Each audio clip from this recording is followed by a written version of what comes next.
Okay, chapter 11, mass media. Wow.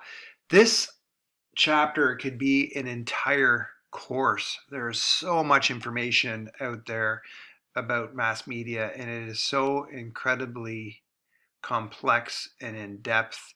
But for the purpose of this course and this chapter, we're just going to give you a brief overview of some things that you should really spend some time thinking about, not only for this course, but just for your general well being, mental health, and navigating the, the society that we live in, and how we are constantly bombarded with mass media. So let's jump in here. We live in an information age in which we are bombarded by an overwhelming amount of data every day. This is relatively new. 40 years ago, we were not inundated with an overwhelming amount of information every day. I'd say even 20 years ago, it wasn't like it is today. The average American, along with most likely Canadians as well, it's got to be close to this number, spend 9 hours a day using some form of mass media, whether it's a newspaper, a magazine, television, smartphone, or internet. That's going to add up to a lot of hours a month. It's going to add up to days of your lives, right? Crunch those numbers: 9 hours a day times 7 days a week times 30 days a month times 365, right? And that'll give you the number. So 9 hours times 7 times 30 times 12 divided by 24 will give you the number of days a week, or the number of full days you spend on absorbing or reading about mass media. It is scary. Because of this, it is important that we learn how to think critically when it comes to evaluating what we see and what we hear and what we read. Some people say you have to stand guard at the door of your mind because you're being inundated all the time with so much information. You have to be careful of what you let in. There's about 20,000 different magazines published worldwide. 200,000. There's 200,000 different magazines, which are largely full of advertisements and glossy pictures of the way that our society really feels like you should live your life, from fashion magazines to housing and cars and you name it, it's out there. So to say that we are inundated is probably an understatement. So mass media began with radio and magazines in the early 20th century. Since the 1950s, more and more people's experiences have been shaped by the corporations that control the media, right? Largely the way we dress, what we eat, what we think is in fashion or cool is determined by these large corporations that control what's going out there in media. And while these media options have expanded, media ownership and control has contracted, meaning there are very few organizations and corporations that control what is out there in mass media. This is why there's all this controversy over Facebook, Twitter, and other forms of mass media, and the amount of control they have in influencing how people think and what their opinions are. The main source of news, information, television news, broadcasts, newspapers are steadily losing ground to media sources such as the internet. So this is the part that becomes increasingly alarming, is that if you work for a newspaper or a television company or a studio, what you produce has checks and balances, and people will lose their job if they put a bunch of stuff out there that may later be found to be inaccurate. But the internet is not governed in the same way. Whatever people put on the internet, as you know, it could be anything. So it's very easy for people to get caught up in information that may not come from a great source because there's not much accountability. The other thing that's been interesting is programming has started to move away from what's going on with the government and foreign affairs and maybe in the country and more towards entertainment, lifestyle, and celebrity scandal news. So more people are reading not about what's happening in the world and happening within their country, but they're more interested in what's happening with actors and actresses and athletes, which says a lot. It says a lot about what we're interested in. Percent of adults who follow the news. This is interesting. And again, I'm not sure why it is, but it says that if you're between 18 and 29, only a third of people follow the news. Well, less than 31%. And then it goes up to 73% if you're over 65. So I guess the older you get, the more you're interested or maybe have time to follow the news. Problems with the news media. In addition to problems with coverage, medias are prone to problematic practices, and there's a whole bunch of ways that they lack credibility. But some of them are because they either have a political or ideology bias, they have a gender bias, a cultural bias, lack of in-depth, this pay to sway or confirmation bias. Pay to sway is essentially whatever news people are going to engage in. That's the news that they tend to put out there, right? Because they have to obviously make money.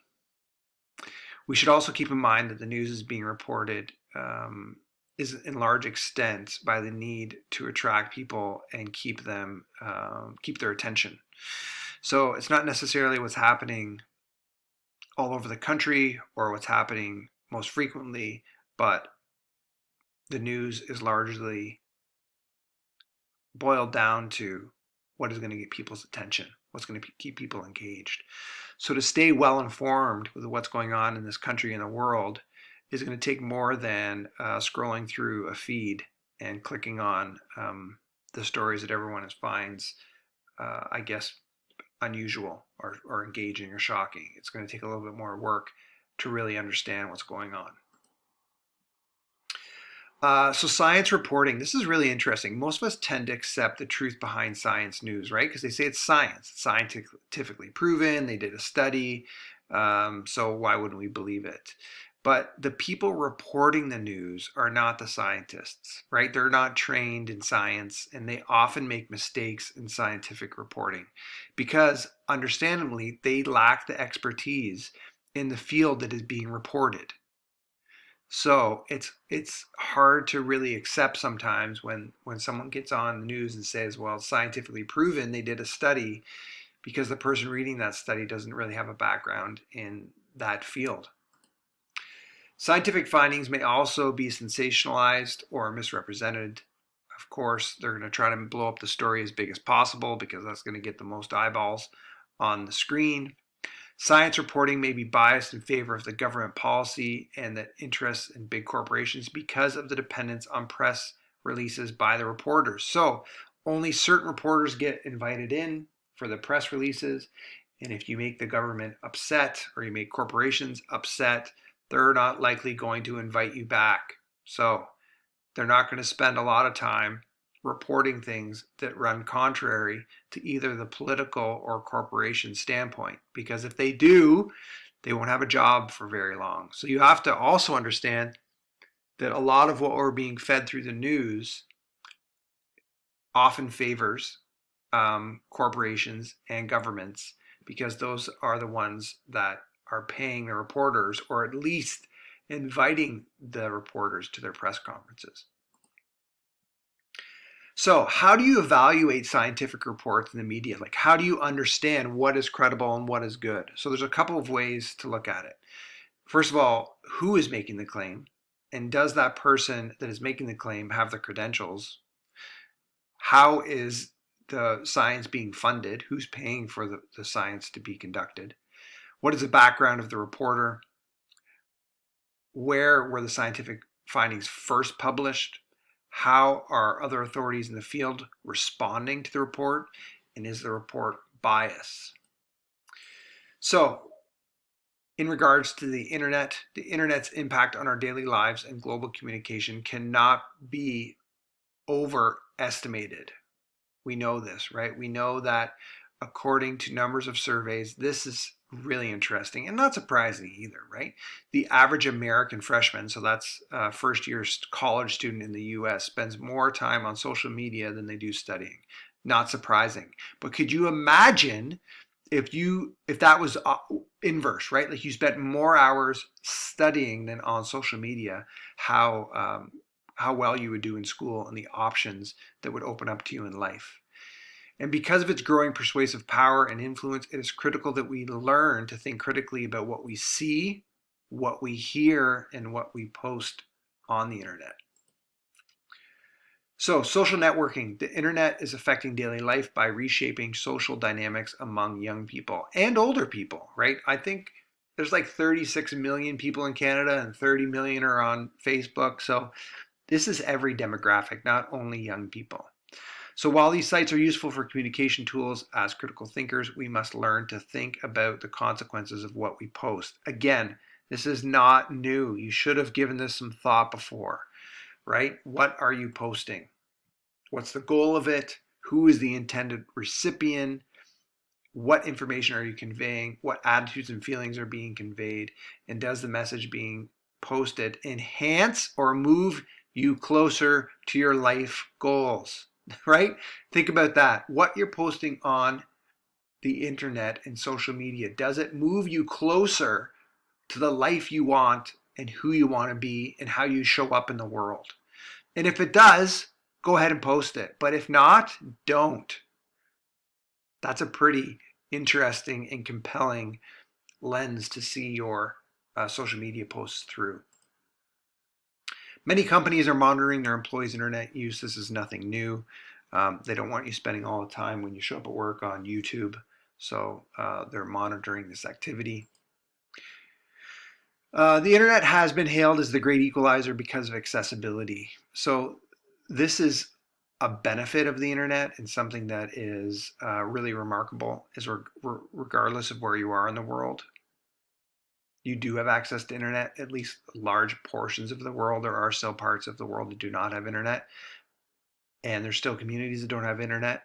But the ones that do, they have access to all sorts of good information as well. Media literacy is the ability to understand and critically analyze the influence of mass media on our lives, as well as the ability to use different media sources and forms to access information. It's important to have media literacy. It's important to critically understand what information you are being fed. It's important to our democracy. It's important for you to make good decisions about your life and your relationships. And to foster media literacy, we need to employ the three-tier model of thinking: experience, interpretation, and analysis. We went into that in an earlier class.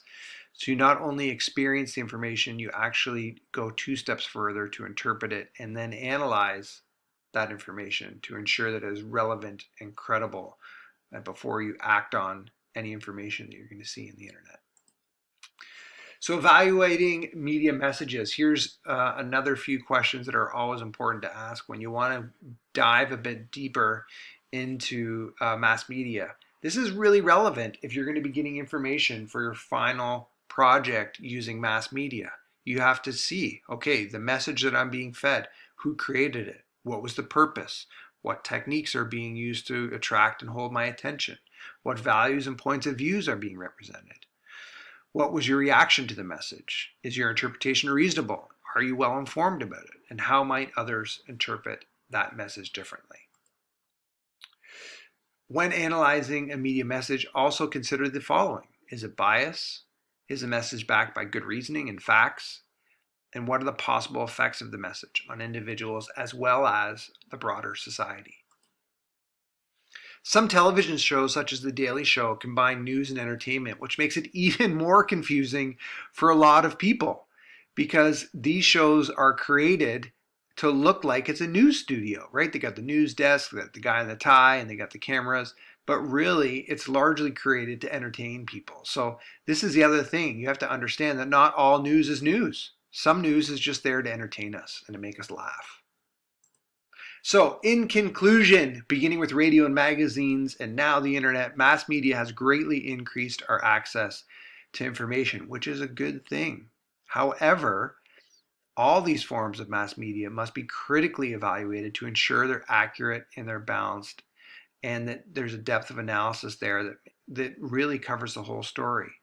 Sound critical thinking skills in particular and the development of media literacy are essential in the process of knowing when you're being sold something and when maybe the perspective that you see on mass media is not a perspective that's well founded in reasoning and evidence. So I know that was a really quick overview. Like I said when I began, this media chapter could be an entire course. The important takeaway here is don't believe everything you see on mass media, and certainly do a bit of due diligence before accepting a viewpoint of something or posting or reposting anything. Hopefully you found that information useful. As always, any questions, just reach out and ask.